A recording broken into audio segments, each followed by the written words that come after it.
Good morning, everyone. Thank you. Thanks for coming back. My name is Vijay Sundaram, and before I start, I'm going to have to plead guilty. I'm the third idiot from IIT that Sridhar talked about. And I'm also doubly guilty because I also have an MBA. So at the end of this presentation, I'm going to, if you have any questions, I'll be there hanging my head in shame. Okay, so today this is the topic. We're going to talk about, is the customer always right? We'll take about half an hour or 40 minutes, and we're running behind time a little bit. So what we'll do is we'll push some of the questions back to the sessions in the hall so we get you all in time for lunch, because there's another speaker going after me before we get to lunch. Okay? All right, let me start with the question here. What is a customer-centric company? So I'm going to ask a question. How many people think that putting the customer first is a customer-centric company? Show of hands. Okay, so I don't know, maybe I see 20 hands. Second question. How many people believe that delighting every customer or delighting your customers, I hear that word a lot, delighting your customers is part of your job as a customer-centric company? Show of hands. How many people believe that's correct? More hands this time. I would say maybe 30. Okay, so let's move along and explore both of these concepts and see what we find out. So this is a phrase we've heard a lot. The customer is always right. Right? Anybody has not heard this phrase? Okay, so we've all heard that. So sometimes, Sridhar set this up by talking about rules that you like to break. So this is almost a rule that we've heard. We've taken it as a dictum for everything we do, and we've examined that at this company. And I've personally examined this in other companies I've been with before Zoho. So where did this notion actually come from? A little bit of history will help color this up a little bit. It actually came from this English businessman. He was actually American. His name is Gordon Selfridge. Selfridge's is a store is a big retail store in London. It still exists today. So it was started in 1909. So it's an interesting story in itself. Just as an aside, Gordon was this American guy who decided that retailing in the UK was being done very badly. So in the early part of the century, he actually moved to England and he started the store. It's on Oxford Street. It still is there today. And he actually pioneered a lot of the things that you associate with modern retailing. Like, for example, the notion of merchandising products, putting them in the front, the notion of creating an atmosphere where there are lounges where people can sit. He dimmed the lights, not like this. He made them softer lights. And he started throwing out these little pithy sayings for his staff to follow. So one of the things he said was, soft pressure, don't no hard selling. So he would tell his employees, the customer's always right. And he wanted that as the dictum because he didn't want them to exercise control in how they dealt with customers. So that was one thing. Another thing he said is, another aphorism he had was, the lady is always right. That's another popular thing in British retailing. So he came up with these terms, and this is how you've basically seen this term work into every aspect of business, that as describing what your responsibility is to a customer. So we should ask this question ourselves. Are customers always right? So in the course of this session, we look at times when we think they are, and look at times when we might actually differ, and allow that judgment to be made by you, looking at the context in which you're in. Okay, so that's how we're going to go through this. Now, many of you have heard this quote. A lot of times, people don't know what they want until you show it to them. That was Rahul Gandhi. So everybody knows. I don't think there are too many fans here. So this is another famous saying that some of you may have seen. If I'd asked people what they wanted, they would have asked for faster horses. Now again, we really don't know if Henry Ford actually said this, but it's been attributed to him. So let's take both of these and look at them in context. So for jobs, it generally worked.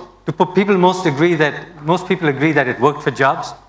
that when he refused to pay attention to the customer, he actually tended to get it right. So we've seen it in a lot of his products. Clearly, we've seen it in the things you carry in your pockets. We saw it right through his life. He's been able to do that. But the other thing is, he also has been wrong. How many of you have heard of the Apple Newton? There you go. So I'm not the oldest guy in the room. So when the Newton came out, there was a lot of customer feedback that it just wasn't right. He ignored it for the same reason. So the point I'm trying to make is, it worked for him. He had a certain amount of charisma. He had the muscle of a very large company, a design-centric company behind him, and he managed to pull it off, right? So it's a useful thing to look at, but it also has its limitations for every company. Many of you are entrepreneurs, and you're going to be in a situation where you don't have that same kind of power or muscle behind you, and you might have to pay attention a little bit more differently, or you can afford to be less lackadaisical than Jobs was about the market. Let's talk about Ford. Now, whether he said this or not, he actually followed behind this principle. When he first introduced the car, actually it was around the same time as Selfridges, I just realized, around 1909, he came up with the Model T, as you all know. And he revolutionized that industry. Now, what had fundamentally happened? You know, the primary mode of transport until then was horses, and it had been there for 2,000 years. So he managed to be successful by ignoring the customer, because he really was the industry was at an inflection point. Something fundamentally different was happening. You can see some of that with Jobs as well. So when you ignored the customer, it made sense. When you had that fundamental pulse, that there was an inflection point and you need to do something dramatically different. So take the case of, to give you a little bit of background, when cars came out in New York, I was looking up some of the issues of that time in transportation. They had 100,000 horses in the city of New York in 1909. And there was a report written by a city planner, and he was lamenting that every day on average he had to take away 41 dead horses to get them out of the city. He had to clear out 1,200 tons of horse manure. So it had all kinds of issues, and still what people were looking for was to tweak that existing model. And Ford came in and offered something completely different, right? So there was an example of, he completely disregarded what people were looking for the improvements, and came up with something new. Now, he didn't pay attention to his customer as well in another way, where it hurt him. Ford persisted with the Model T. The Model T lasted about 20 years. So around the start of the First World War, which is around 1914, 1915, Ford had already reached about 50% of market share, which was to increase from there. It actually even went up above that. But he persisted with that model. Nothing changed. The same Model T came out, and famously, as you know, you could get it in any color, as long as it looked like this kurta. And that was what he had for 20 plus years. By the start of the Second World War, he had completely eroded the advantage that Ford had had in the marketplace. Once again, the idea was he wasn't paying attention in this case to his customers, and it hurt him because they were asking for choice, they were asking for product choice, they were asking for colors, and he persisted with the model. And by 1935, Ford was down to 22%, General Motors was about a third of the market, and even Chrysler had gone ahead of General Motors. So what do you take away from this? When are they right? Are they right sometimes and they're not right other times? So that's a good question to ask. So I'll traverse the rest of this session by looking at times when you think that when you can rely on them being right, and times when you need to question that. So I personally like this saying. This is attributed to the CEO of Evernote. I'll let you read it. And I found that this did it for me. It explained to me when you pay attention and when you have the latitude not to. So when you're looking forward, when you're at an inflection point, when you have a greater sense of vision, when you have a sense of where the market is going, simply because you've been there more deeply than anybody else, and you're getting the access to feedback from a lot of your customers, then you're in the position to say that I will flout what they tell me. And then there are times when you have to pay attention. You have a product out there, they're using it. You want to know what works. You want to know what features they're using. You want to know what trouble they have with your support system, with your support center. Clearly, those are cases when you need to pay attention to your customer. So we talked about the areas where you should listen, when you're trying to improve your business, when you've got a product already in the marketplace, you're trying to test out different aspects of the product, your job is to listen. We've talked about one big area where it doesn't make sense to listen when you're at that inflection point or when you're actually trying to do something that you believe the market doesn't have a solution for just yet. Now let me show you some other cases which are a little bit more mundane, where you probably wouldn't wind up listening to a customer. So here's one. Has this ever happened to anybody where a customer compromised your ethics? Show of hands. Okay, I see about 3 or 4 hands. So this is a common issue that you find in business. I'm going to ask you, here are big brand names. Sridhar talked about Qualcomm. What's common to these 4 companies? Each has been in violation, or at least being investigated for violating bribery. Basically, they've succumbed to bribery, or at least allegedly, in different countries. Now, why do I bring this thing up? Because this is fundamental. We talked a lot in this morning about values, right? And this is the kind of thing that you do find in business. About 5 years ago, I went to a lecture, I went to the big Thai group here in Bangalore, and Azim Premji was the keynote speaker.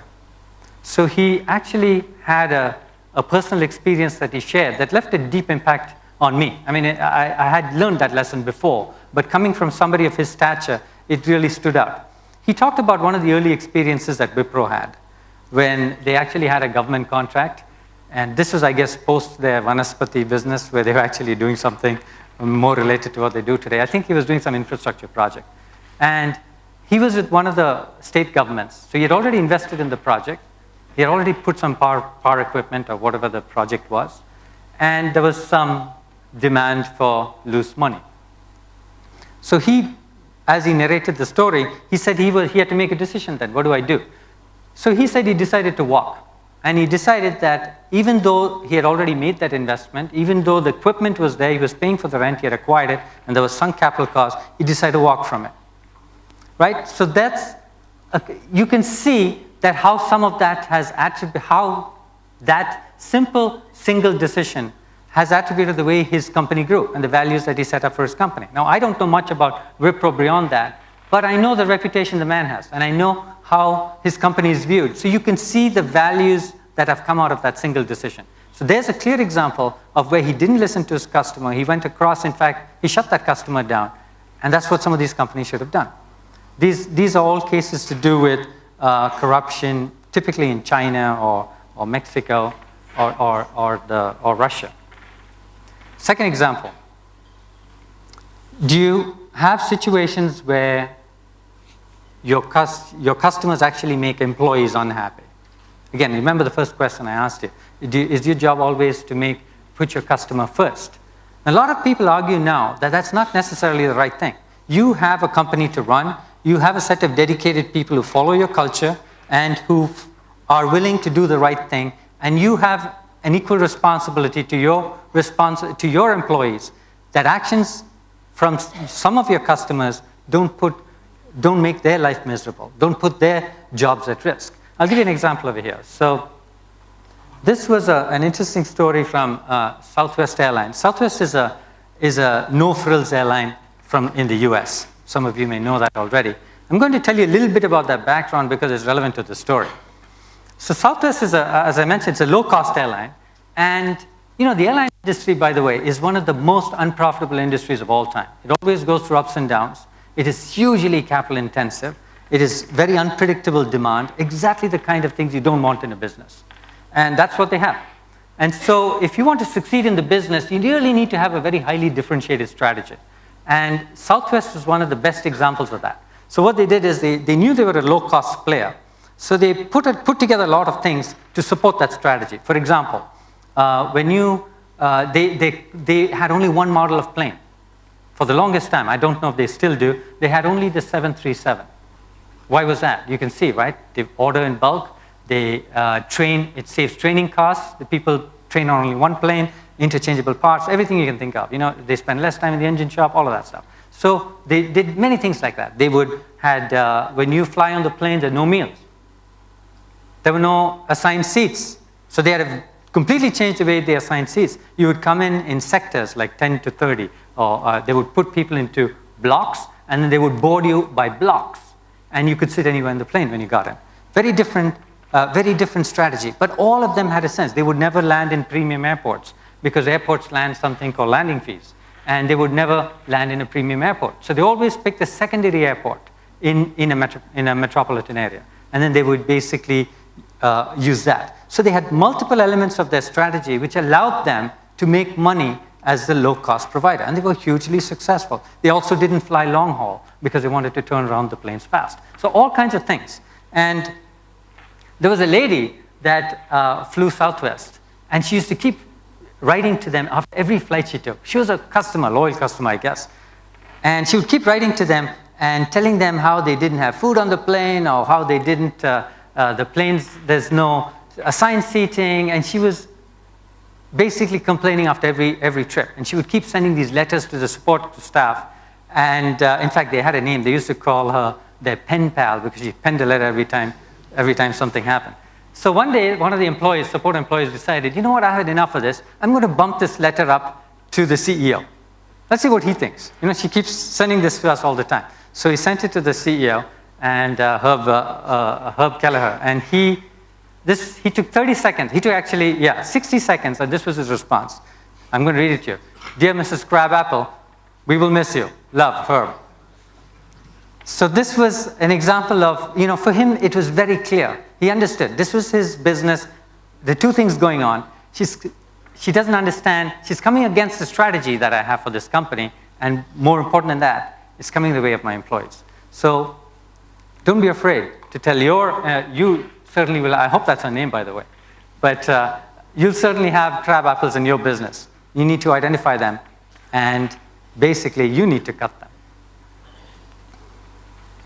So what's another case? Sometimes customers are just plain wrong. I mean, we've talked about some examples this morning. I'll pick another one for you here. This is, again, an example from the US auto industry. The big automakers, Chrysler is now no longer independent, but you had Ford, GM, and Chrysler.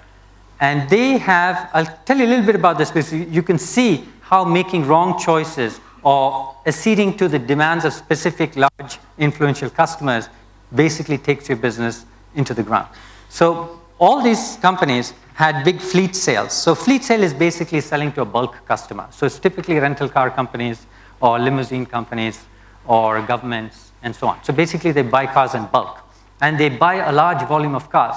So the big American auto manufacturers have almost a third of their business going into fleet sales. That's a lot of cars. The market is, I don't know, maybe about 15 million cars a year. So about a third of the whole market. So a third of the American automakers were selling it to the fleet markets. And here's the issue with the fleets.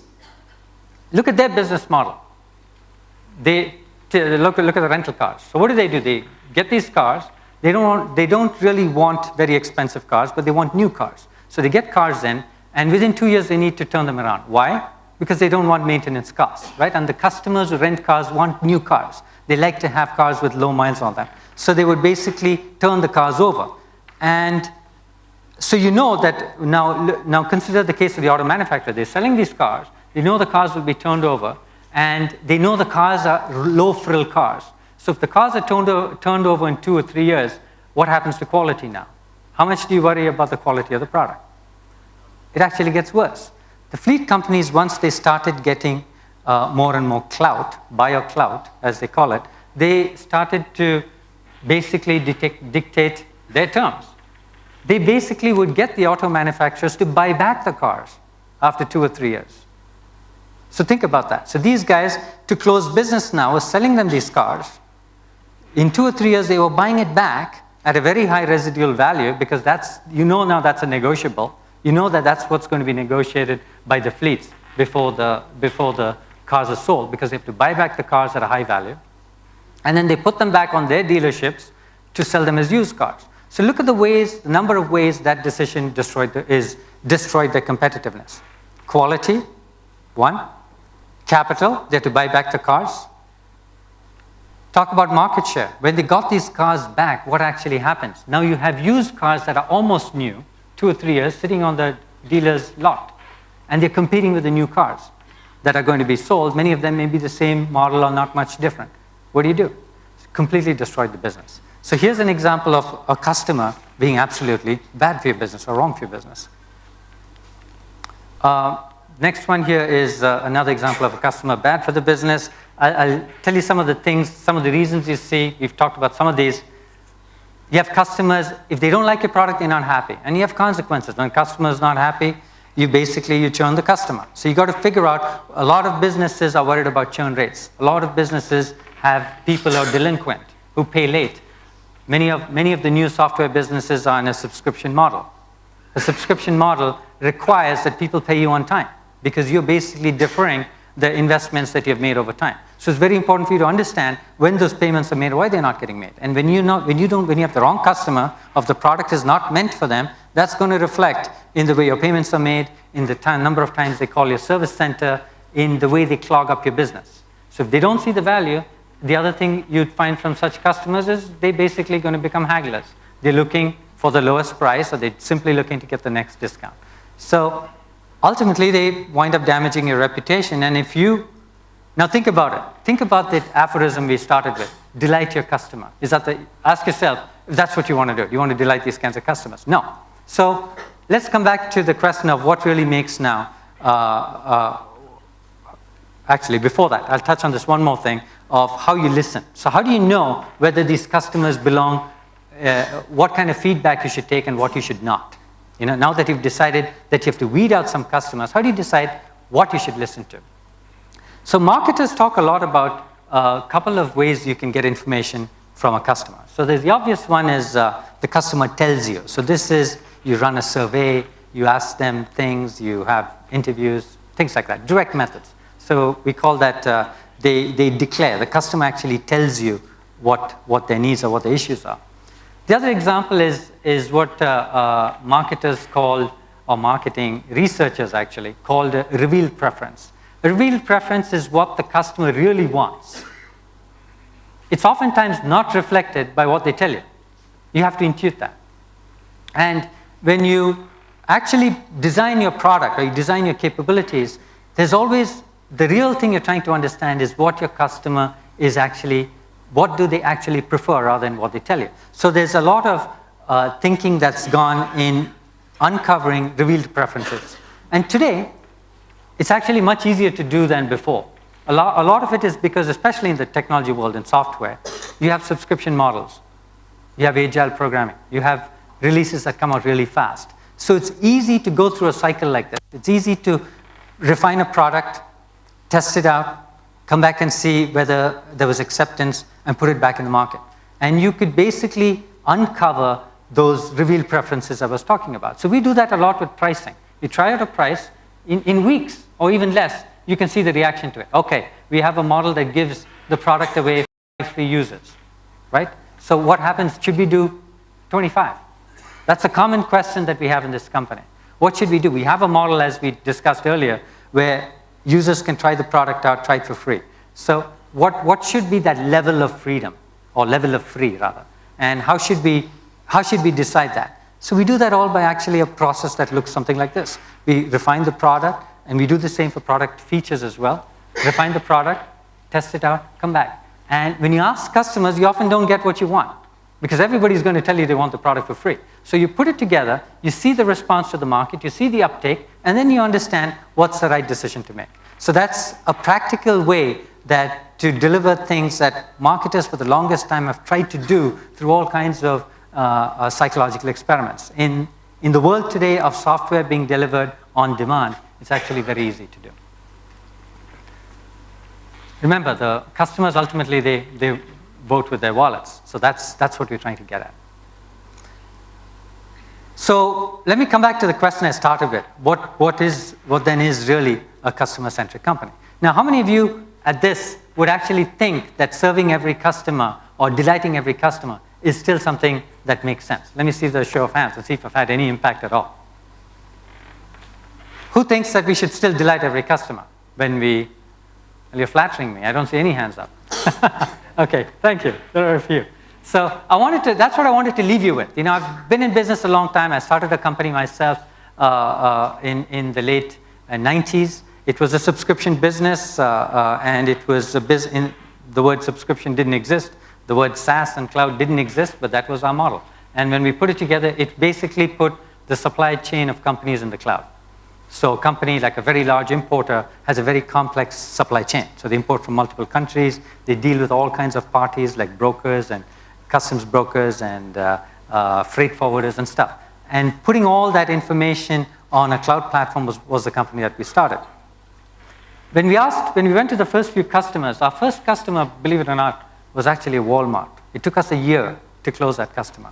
And the first thing they said is, where does your software run? This was back in '98.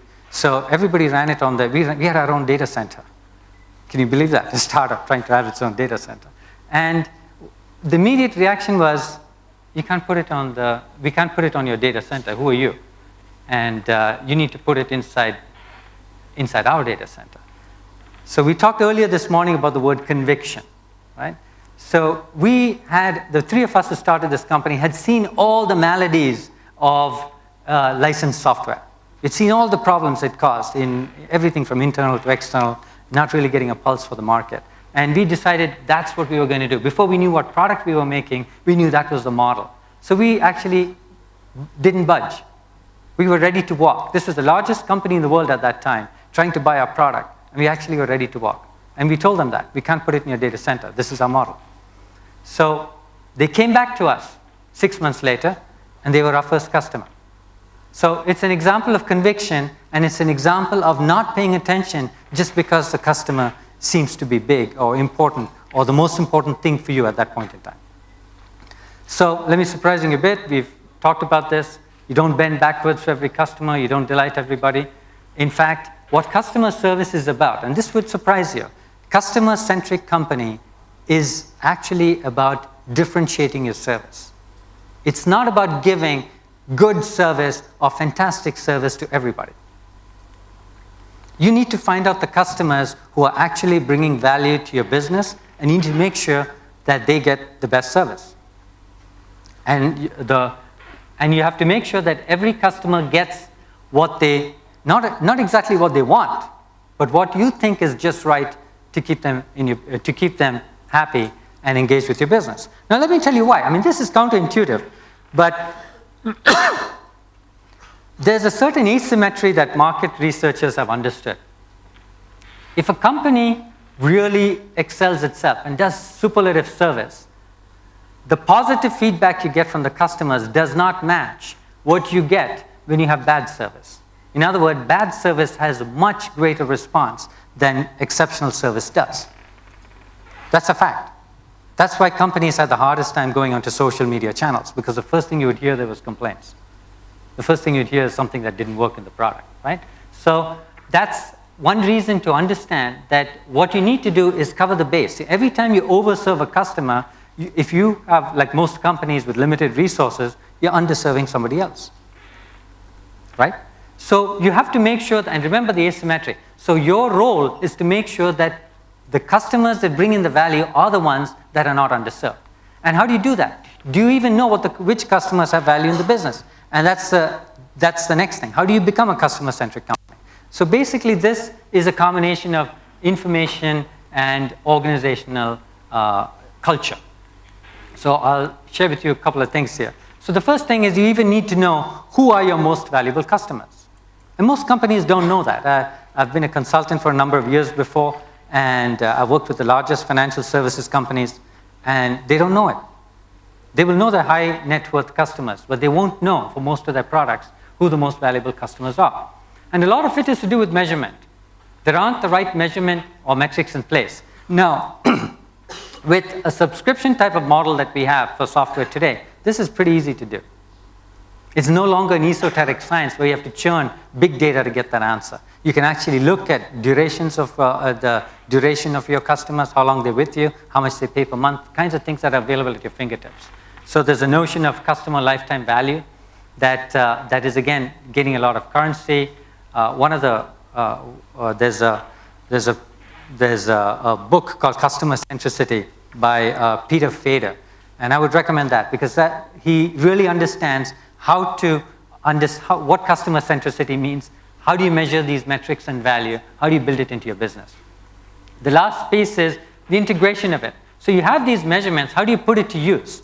So one example that you will see also in the course of the next couple of days is how we bring together, even in Zoho products, information from different products and present it at the right time. So here's an example of this. How do you integrate this information? Let's say you know that a customer you know the lifetime value of your customers or some metric of value. So when your support center, they get a call coming in. Today what happens? They pick up the call. How do they know how they should serve that customer?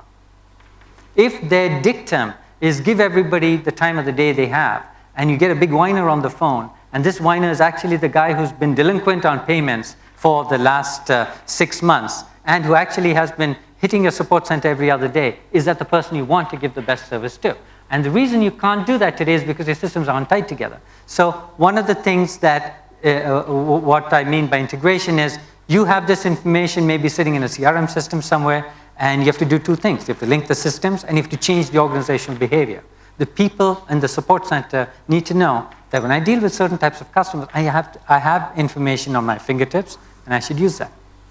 I should figure out how I make a service decision. And I pick support as an example, but that holds for everything. That holds for every customer touch point, including sales and including other ways you connect. So I'm going to just leave you with one example from Zoho. This was a company called Storage Tech. Storage Tech is a multi-million-dollar backup and recovery company. This story is about 10 years old, and it was a early customer of Zoho's, and they chose this product we talked about earlier, the Web NMS network management product.